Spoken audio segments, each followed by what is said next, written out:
Hey, konnichiwa, it's Gray from Wakizashi's Teahouse over in Japan. How you doing? You good? You Genki? Okay, here we go. It's here at last. I've got a review of Batman Hush 2 Part 1, Chapter 1. This is Legacy Issue 923. It's $4.99. Written by Jeph Loeb. Pencils by Jim Lee, of course. Colours Alex Sinclair. Inks Scott Williams.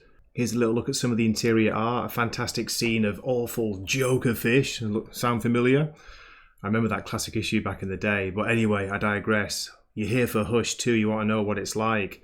Is it any good? Is it worth picking up? Well, for me, yes, I was pretty hyped like most people. Bought into it and I really enjoyed this. It's a good opening hook. A good setup issue for the rest of the story. Some stunning art by Jim Lee, I gotta say. Really, really good at times. Nice double page spreads. Great colouring, have to mention that, by Alex Sinclair. The colours really make this issue. And it just took me back to, the original Hush, reading that back in the day. So yeah, excited for this. It's part 1 of the first 6, isn't it, they're doing? And then I think there'll be a break before we get the second part of the story. But I would recommend it for a Batman story. Just for the art, it's worth getting. But Jeph Loeb writes it really well. He's got a great voice for the characters, of course. He knows them well. And as I've already said, the art, it's nothing new you've not seen before. But I like Jim Lee's take on Batman. I like his style. And yeah, really, really good. Okay, for a score, I'm going to give this a strong opening 8 out of 10.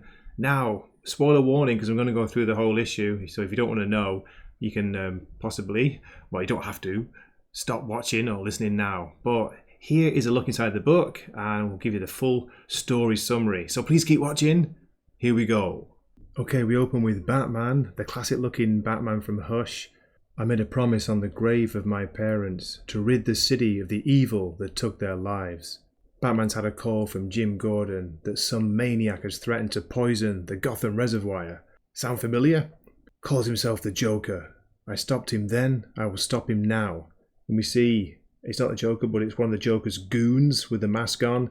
He's releasing a huge catch, a huge load of Joker fish. Not only regular Joker fish, guess what they are? An entire exhibit of red-bellied piranha. Have to say, I know all the hype, but despite the hype, I'm loving seeing Jim Lee's art on this. It's really good to see. The colours by Alex Sinclair, fantastic. Jeph Loeb's writing, it's just gone straight back to, that feeling of Hush.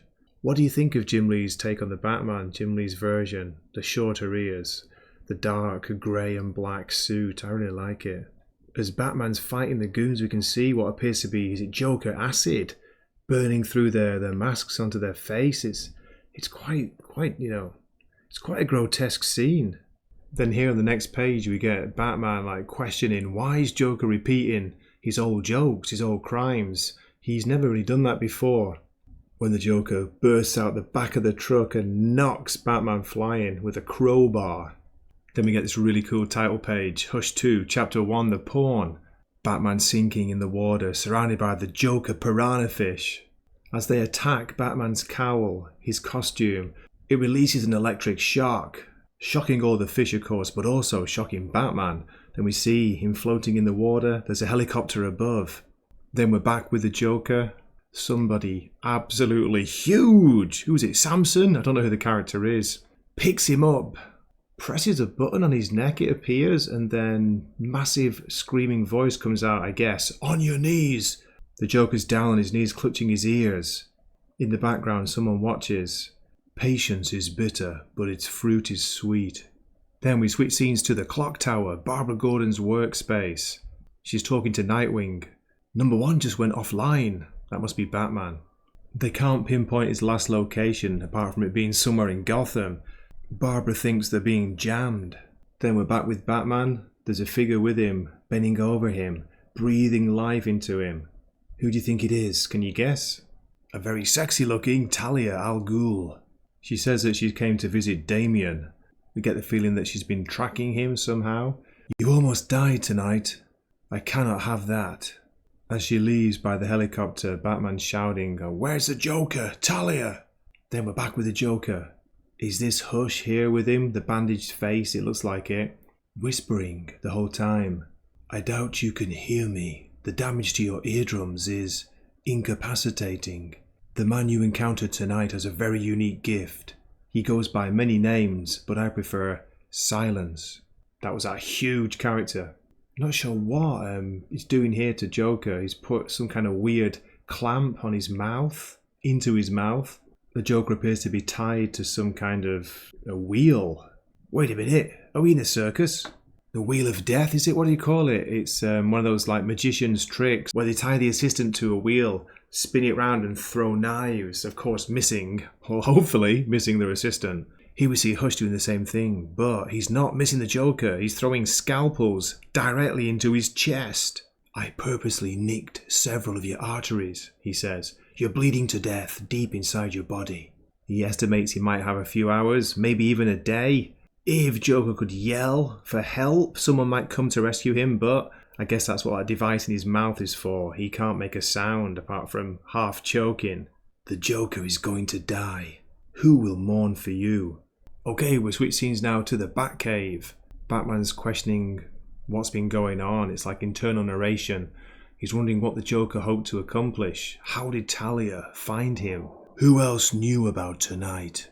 We're told here that the Batsuit's circuitry was compromised when the Joker hit him. That would explain why he electrocuted him and the fish. Back with Barbara and Nightwing, and they've got the signal back. We were either being jammed or you were. Batman's worried the location's been compromised. Initiating lockdown. For some reason he has one of the Joker's shoes with him. Nice purple shoe. After doing a bit of detective work on the shoe, he finds the sole was stained with a combination of sawdust, diesel oil, mud and animal dung. The makings of a circus. There's no circus in town, so that leaves the abandoned amusement park. Wait a minute, this is going back to the Killing Joke, isn't it? It certainly looks familiar. Batman makes his way inside. Lights, camera, action! It's a trap! Well, of course it is. Some crazy moment here where these mechanical Joker arms come out and start firing guns at Batman. He's being told to turn back. The whole time there's a voice talking. I guess it's Hush. Great art here. We see Batman jumping through the crazy mirrors, the funhouse in the funhouse. This was never about the Joker, Batman's thinking. And there's a repeated message. Welcome back, my friend, to the show that never ends. He was only the pawn. The voice continues narrating, and there are screens in the background showing images of Jim Gordon from The Killing Joke when the Joker was trying to make him go crazy and go mad. Also what he did to Jim's daughter, Barbara. And then we see the Jason Todd moment when he was Robin and he was killed by the Joker. Finally, he lies dying. If Batman does nothing, if he leaves him there, surely the Joker will die. Who would know, says the voice, except you. And with Batman's internal narration, he's saying, who has the skills to execute what he sees as a game? It can only be my childhood friend and world-renowned surgeon Tommy Elliot. Hush has returned. That's it for the story of part 1. Okay, hope you enjoyed that. Do drop a comment. Let me know what you think of the issue when you read it. Here's a look ahead to the next issue, issue 159, Hush 2, chapter 2. Keep getting confused saying that. Great cover here. Look at that. Who's on the cover? Who else could it be? Jason. Fantastic. So yeah, looking forward to it. Can't wait to get it. It's going to be out on April. Where are we? April 23rd. Okay. As always, thanks so much for watching, and I hope to see you in a future video. This is Gray from Wakizashi's Teahouse, signing off for the night. Matane.